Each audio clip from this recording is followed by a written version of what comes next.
Assalamualaikum, hai. Okey, tajuk perbincangan saya pada hari ini ialah berkaitan dengan bagaimana emas berperanan sebagai solusi pemulihan ekonomi. Dan tajuk khusus hari ini ialah berkaitan bagaimana emas membantu kita ketika berlaku kecemasan. Okey, jadi kita biasa seperti klikkan 3 butang di sebelah kiri atas dan klikkan bahagian solusi kewangan dan kita pilihkan bantuan kecemasan. Okey, emas boleh membantu kita ketika kecemasan. Biasanya kita melibatkan dengan bila berlaku kecemasan, kita memerlukan tunai. Kecemasan itu macam-macam lah, sama ada kemungkinan kecemasan itu disebabkan oleh kita hilang handphone ke, kereta rosak ke, ataupun ada bil-bil perubatan yang kita perlu bayar segera, ataupun perkara-perkara yang tidak dijangka. Okey, jadi sekarang ni kita memerlukan duit ataupun wang untuk memenuhi keperluan-keperluan kita pada masa berlakunya kecemasan untuk membuat pembayaran dan sebagainya. Okey, sebelum mula, jadi sekarang ni saya bagi contoh yang paling mudah. Katakanlah kita ada buat simpanan setiap bulan sebanyak RM1,000. Dari bulan 1 hingga bulan 12 kita simpan RM1,000, jadi setahun kita ada RM12,000. Okey, jadi kita ada dua pilihan, sama ada kita menyimpan dalam bentuk tunai ataupun kita membuat simpanan dalam bentuk emas. Okey. Jadi kalau kita simpan dalam bentuk tunai, kita akan dapat RM12,000. Tapi bila kita simpan dalam bentuk emas, kita kena lihat berapakah harga emas pada bulan yang berkenaan, pada tahun yang berkenaan. Sekiranya harga emas RM250, maka kita akan membeli emas pada harga RM250 campur lagi dengan dia punya spread, iaitu kalau di Security Battle anda dikenakan sebanyak spread 7%. Jadi harga buy ialah RM250, maka harga sell ialah RM267.50. Okay, jadi sekarang ni RM12,000 tadi sekiranya anda tukarkan kepada emas, maka dalam masa setahun anda akan mengumpulkan sebanyak 44.86 gram emas.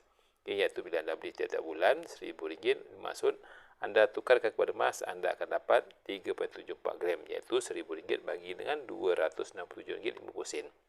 Ya, harga semasa, iaitu pada harga sekarang ni harga sell lah. Ya. Okey, seterusnya kita dah ada dua pilihan, sama ada nak buat simpanan dalam bentuk tunai ataupun simpanan dalam bentuk emas. Kalau simpanan dalam bentuk tunai, kita ada RM12,000. Kalau kita ada simpanan dalam bentuk emas, kita ada 44.67 gram. Okey, jadi katakanlah pada tahun berikutnya, okey, kita ada keperluan sebanyak contohnya RM10,000 untuk kecemasan, untuk yuran anak masuk universiti ke, ataupun untuk baiki rumah ke dan sebagainya, RM10,000. Jadi daripada RM12,000 simpanan kita, kalau kita ambil RM10,000 ini bermaksud baki duit kita ialah RM12,000. Okey. Jadi saya tengok table di bawah ni lah. Okay, katalah pada tahun 2020 kita dah ada RM12,000. Bila kita dah simpan selama setahun, kita dapat katakanlah keuntungan dividen 6%. Sesuai kot 6% tu. Simpanan yang biasa kita buat lah. Okay, dengan 6% maka kita akan dapat pada tahun kedua, tahun pertama simpanan kita dah ada RM12,720. Tiba-tiba kita perlu duit RM10,000, maka kita keluarkan RM10,000 daripada RM12,720, maka kita akan bagi sebanyak RM2,720. Pada hujung tahun, bila kita kira dividen 6%, maka RM2,720 ni kita akan dapat 163 dividen. Jadi dividen ini kita campurkan lagi dengan 2,720, maka dia akan jadikan modal untuk tahun berikutnya. Sehinggalah pada tahun ke-10 akhirnya jumlah tunai yang terkumpul campur dengan dividen, maka jumlahnya adalah sebanyak RM4,595.38. Okay, bagi mereka yang menukar RM12,000 tadi kepada emas, iaitu sebanyak 44.86 gram.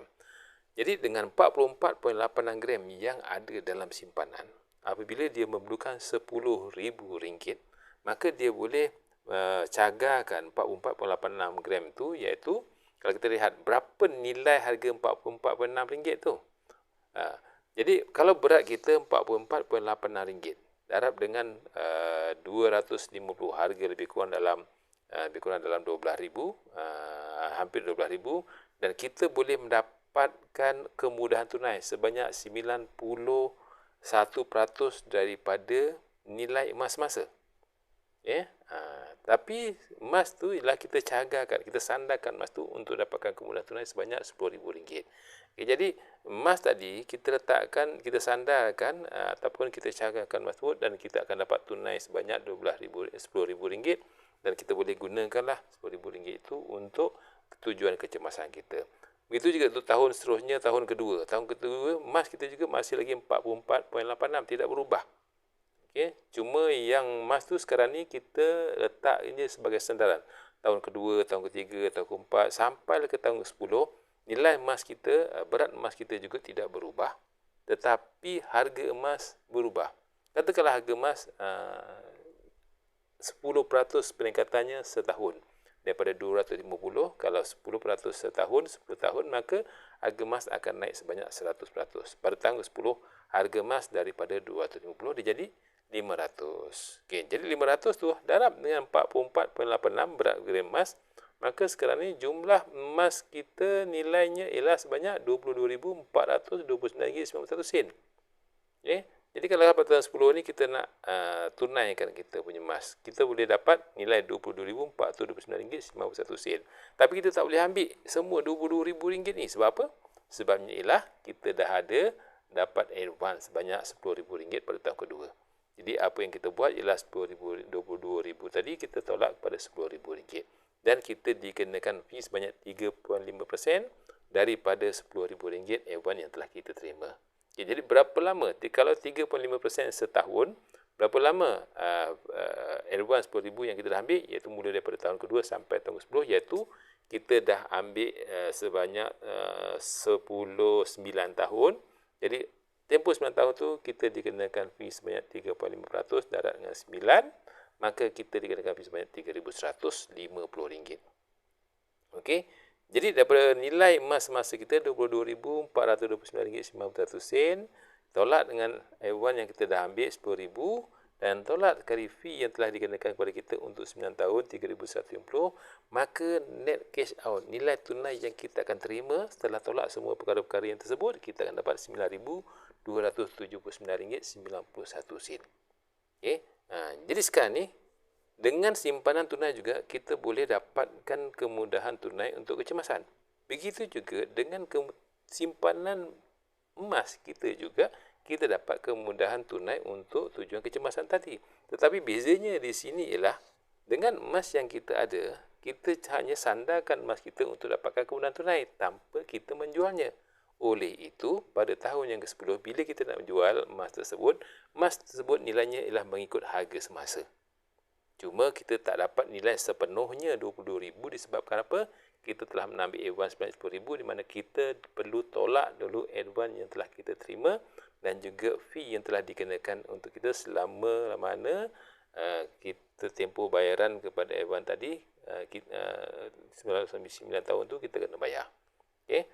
Jadi itu kelebihannya. Jadi sekarang ini bezanya ialah kalau kita ada tunai, bila kita perlukan duit untuk kecemasan, dia akan menyebabkan nilai tunai kita akan berubah, akan berkurang. Tetapi sekiranya kita ada memegang, kita menyimpan dalam bentuk emas, kita boleh mendapat kemudahan tunai untuk kecemasan, tetapi berat emas kita tidak berubah. Sebab apa tidak berubah? Sebab kita tak jual. Kita cuma sandarkan emas itu untuk mendapatkan kemudahan tunai. Jadi bezanya di sini ialah cash out ialah sebanyak RM9,271.91 bagi mereka yang membuat simpanan dalam bentuk emas, dan juga pada mereka yang bersimpan tunai, terdapati bahawa dia akan dapat cash out tunai campur dengan dividennya pada tahun 10 ialah RM4,595. Okey. Jadi ini terdapat ada beza. Jadi sekarang kita perlukan ilmu. Jadi untuk dapatkan lebihan ini, siapa yang belum lagi buka akaun, sila buka akaun. Dan sekarang ni belajar sedikit dulu untuk belajar macam mana kita boleh buat simpanan emas. Nanti kita boleh bandingkan, kita boleh praktikan, kita boleh amalkan, jadi kita akan dapat kelebihan.